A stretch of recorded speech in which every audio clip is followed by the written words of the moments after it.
So today we're going to be continuing to look at the alternative future of the world. This is part 8 of the alternative future series, and we are rolling right along. In the previous video, we had kind of an aftermath of the Great War between the WDO and CSTO, which eventually led into a sort of Cold War, and today we're going to be seeing the end of that Cold War. World alliances may or may not start to fall apart, and certain countries may start to collapse, but overall the world will be moving away from this whole Cold War mentality, and we'll be moving either into a more peaceful or a more aggressive world. If you guys enjoyed this video, make sure to leave a like on it and subscribe to the channel if you're new. That really helps us out and helps us grow. 70,000 subscribers is our next largest milestone, and that is right next to 100,000 subscribers, which is our goal by the end of the year, sort of. So if you want to help and see us get there by the end of the year, make sure to do all the things I just talked about, and let's go ahead and get into the scenario. So first off, we're going to be taking a look at the alliances map. Now, as we can see here, pretty much every country in the world is either aligned or in a defensive organization. All of South and Southeast Asia is linked to the PDO in some way, and they're all PDO leaning.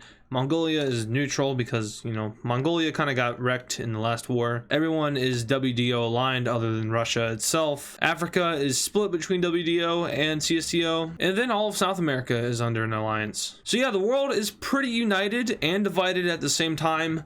But everyone just got out of a war, and the people of these countries are starting to kind of rethink their country's decisions and question those who have been put in power. One of the main regions in which we see this activity is actually in Central Asia, where Kazakhstan, Uzbekistan, Tajikistan, Kyrgyzstan all see a vast majority of their people leading away from the CSTO and into a state of neutrality. Of these countries, the first to leave is actually Turkmenistan, who had recently joined in on the alliance. However, they were kind of forced into doing it, and really the people never supported it in the first place. But followed by this is Uzbekistan, who also never really saw a point in joining the CSTO. They are in it current day, however, this is the future, and we're going to assume that they just kind of don't see a point in being in anymore. Followed by this is the slow collapse of the Central Asian part of CSTO, as we have Tajikistan leaving, and finally the biggest one, Kazakhstan leaving. So all in all, Russia really does not support these actions, and they strongly speak out against it. However, Russia doesn't do anything about it because they simply just don't have the support of their people to do it. Speaking of Russia's people, well, they've kind of gotten sick of Russia's whole expansionism ideal. No one in the world on either side supported the war between the two alliances, and once that concluded, both people in the alliances were kind of sick of this whole alliance thing. And in Russia specifically, a lot of people have started to question their leader and the whole Russian expansionism policy. No one dares rebel, however, many protest. Now, the CSTO isn't the only alliance that is losing members. In North Africa, we see Tunisia lead the bloc as their people have voted in favor of leaving. Tunisia itself never really saw any benefit from being in the WDO, and certainly didn't see any benefit from the war. They do border Libya, however, they are not scared of Libya. Tunisia is also a major ally to the US and other European powers, so if anyone were to try to invade Tunisia, they definitely get the support of their allies. Continuing on, we start to see the previously neutral countries in Europe start to leave the WDO. First off, we actually have Ireland leaving, who joined in the first place due to pressure, but overall didn't contribute much and really didn't get anything in benefit. Next to leave is Austria, who once again wants to pursue neutrality and didn't benefit from joining the WDO. And from here, Europe pretty much stays in the alliance due to everyone's close proximity to Russia, but many people in these countries are in support of leaving, but they are not in the majority. Back over in Africa, we have this new country, which is a combination of Mali and Niger, which I'm pretty sure I just called Niger in the previous video, actually leaves the CSTO. Now, their treaty didn't necessarily bind them to it, but their government chose to join. But Russia has been recently losing their grip over their allies, and honestly, Niger won't contribute much, and them being in the CSTO just makes them a bigger target and a threat to being invaded by the WDO. So Niger nopes out of this one and pursues neutrality. That'll either probably be a big mistake or a good idea. Now let's go ahead and hop over to the Middle East, where we have a very interesting event taking place. Now this event doesn't necessarily have anything to do with alliances in total, but it has to do with the members of this alliance. We have a unification between Oman and Saudi Arabia. Now, assuming that the whole monarchy thing has kind of disappeared in this timeline, we're going to be having Oman and Saudi Arabia unite into one country, and this country would probably be known as the Arabian Union. Support for unification is high in all of the Gulf Shield Force Defense Force? What is it? I forgot what it's called. But Jordan, Kuwait, Qatar, and the UAE are all in support of joining this union. Next to join is actually Kuwait, and followed by this is Jordan. And finally, we have Qatar joining. Now, the UAE refrains from now, but the unification process has already been started, and the UAE is slowly being integrated into the Arabian Union, but just not yet. Now, this technically wouldn't dissolve the whole Gulf Shield thing, but since the UAE and the Arabian Union are the only countries left, we're just going to assume that this alliance no longer exists. And yes, I know the map is bad and the borders are inaccurate. I'll update it in a few videos. It just takes a long time to do all these alliances. But moving back over to Asia, we have more countries leaving the CSTO. Now, what I do want to mention here is that this video is taking place years and decades after the last video. The last video probably ended in 2100. This is probably taking place in 2130, 2140, somewhere in there. There's been no major conflicts in the world simply because the world is recovering from the last major conflict and no one has dared to really do anything. And that has basically led to this whole pro-neutrality thing. And that's why we're seeing a lot of recently joined countries leaving these major alliances. But anyway, Pakistan is next to leave, and followed by that is Afghanistan. And with this, Central Asia as a whole starts to fade away for the CSTO. Kyrgyzstan is next to leave, and finally Xinjiang breaks away from the CSTO. Now, would Russia allow this in this theoretical timeline? Probably not, since Xinjiang was given a new government by the CSTO. But we're just going to say that after all these years, Xinjiang was finally given its own, I guess, path. So now the CSTO is reduced to Russia, Iran, Egypt, Sudan, and then Ethiopia, Eritrea, and Libya. On the topic of Eritrea and Ethiopia, we actually have them uniting into one country. This is due to their similar governments and, connection with the CSTO. Both they unite into one country, making them basically just the Horn of Africa. Once again, this alliance map isn't updated. We'll get to it in a few videos, or maybe the next video, I don't know. But duplicating this side and then adding in all the colors takes some time.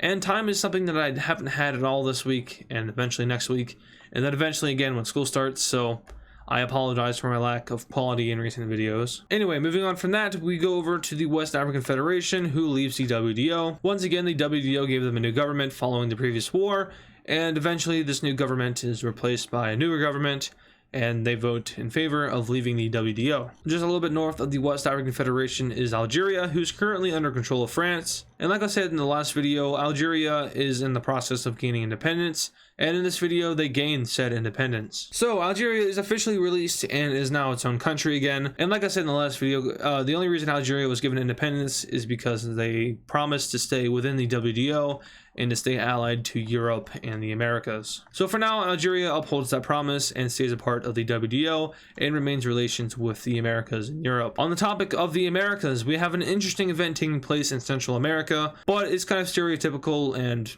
is in basically every mapping video. All Central Americans unite into the Central American states. Who would have saw that coming? But in all reality, this isn't too unlikely due to the economies of these countries, and all around a united Central America just makes sense. So now we're presented with a world map that looks just like this. Many unifications have taken place, but at the same time, not a lot of activity has happened in certain areas of the world, such as Central Europe and Central Asia. Actually, when looking at this map, the continent that's had the least amount of changes is by far South America. The continent with the most changes is by far North America, where every single country has been affected in one way or another. Now over in Africa, we have 4 of these countries making a pretty bold decision, and that bold decision is to leave the CSTO and form their own alliance. So just like that, the CSTO is reduced to only 2 members, and from there they decide just to dissolve the CSTO overall and form a defensive pact with each other. And just like that, the Cold War officially ends. The CSTO has been dissolved and the world is basically dominated by the WDO,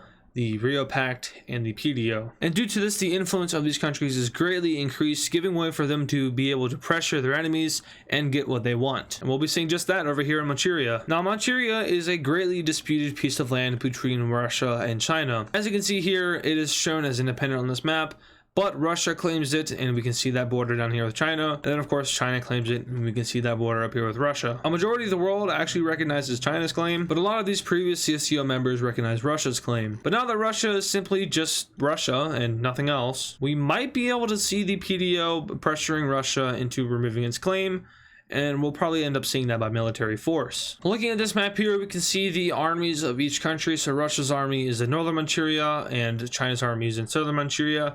This is the area in which they actually control, and the border itself is just the claim. Now the PDO sends an ultimatum over to Russia demanding that they remove all their troops from the Manchuria claim and in exchange for this, they'll basically just stop all hostile intentions and remove some missile capabilities from Sakhalin and surrounding areas. Russia is very hesitant to this, as they have already been losing a lot of influence, and losing Manchuria will probably be the final straw for them. However, the people of Russia see this as an opportunity for peace and an opportunity for neutrality, and basically demand that the government does it. Now, Russia is very authoritarian in this timeline, much like real life, and the people really don't have that much of a say. However, armed protests are a thing, and eventually it gets a little out of hand. The capital city of Moscow is not under siege, but a lot of protesters have taken arms and opened fire on the military, kind of creating a rebellion movement. But the main goal of this is to basically surround the Kremlin and demand forcefully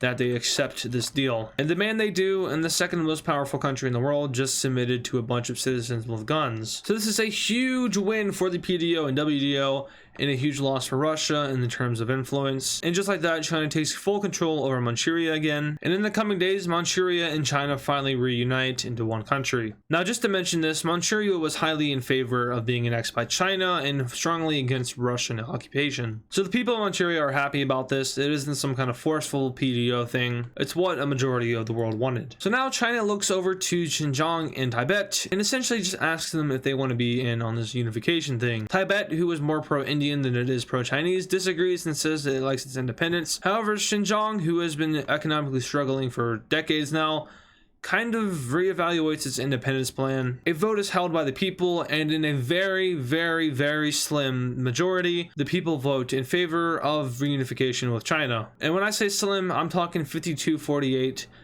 It was a very close vote. The government was also kind of split on it. It was like a 2/3 majority voted in favor of reunification. But overall, a majority of the country wanted this, and they get just that. Immediately, China starts to invest economically into Xinjiang, and the whole economic situation in this region starts to get turned around. So now that the world is seeing that Russia is losing its influence and power, and saw that Russia was forced into doing something by its own citizens, the WDO starts to crumble. Russia is no longer seen as an aggressive force that has plans to invade, as doing so would meet Russia with a lot of consequences. And slowly but surely, countries start to leave the WDO. The first to go is Mexico, who just actually joined the WDO in the previous video, or maybe the one before that.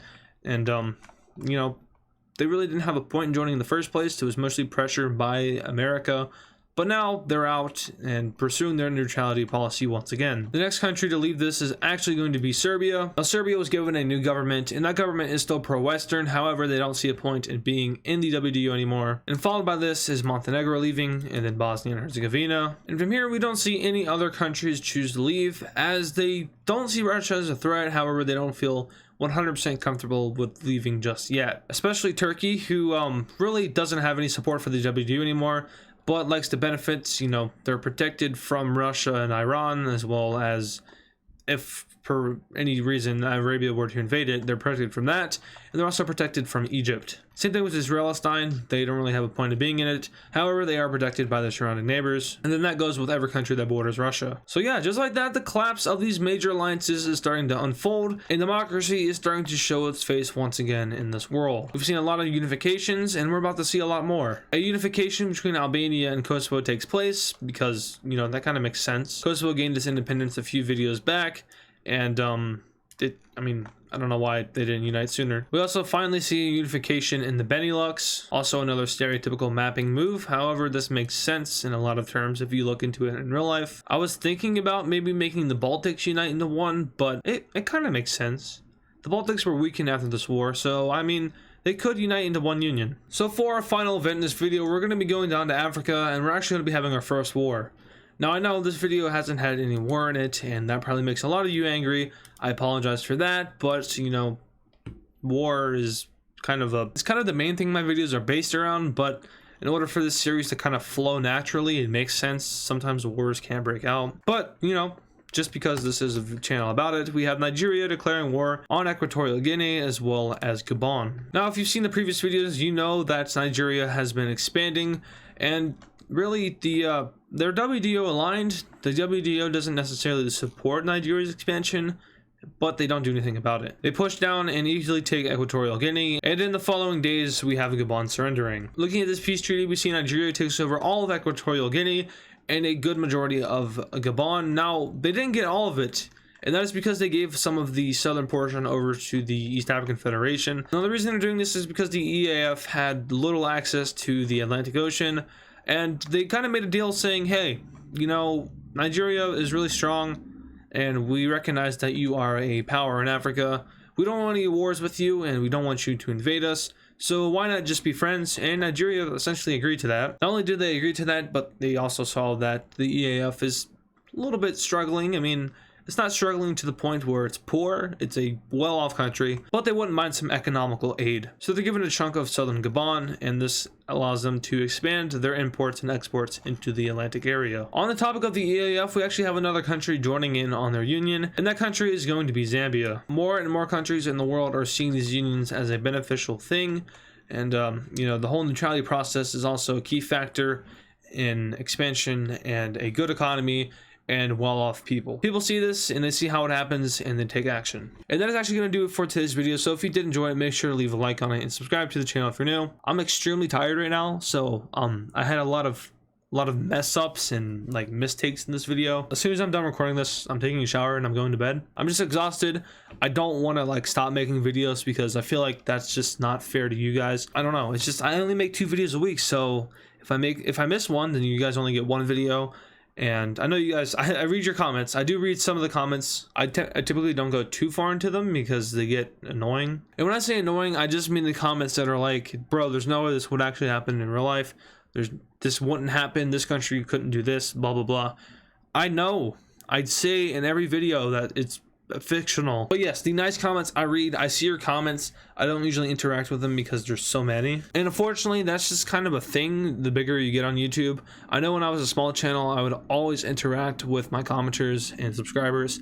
And I really do apologize for not doing that, but it's just too much. I always thought that when I got bigger, I would never stop interacting, but just there's thousands of comments and it's just hard to keep up. Some of them are funny. Some of them, you know, they bring up gaps I've had in the video.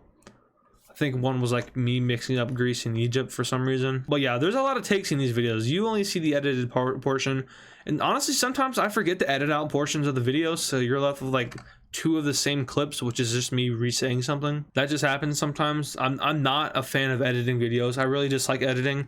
And, you know, getting an editor is a hard process. I feel like finding someone to edit and then finding a rate to pay them. And then, you know, liking their editing, it just seems more of a thing for when I'm more professional and a larger YouTuber. Anyway, off topic, once again, thank you guys for watching, and I'll see you guys in the next video.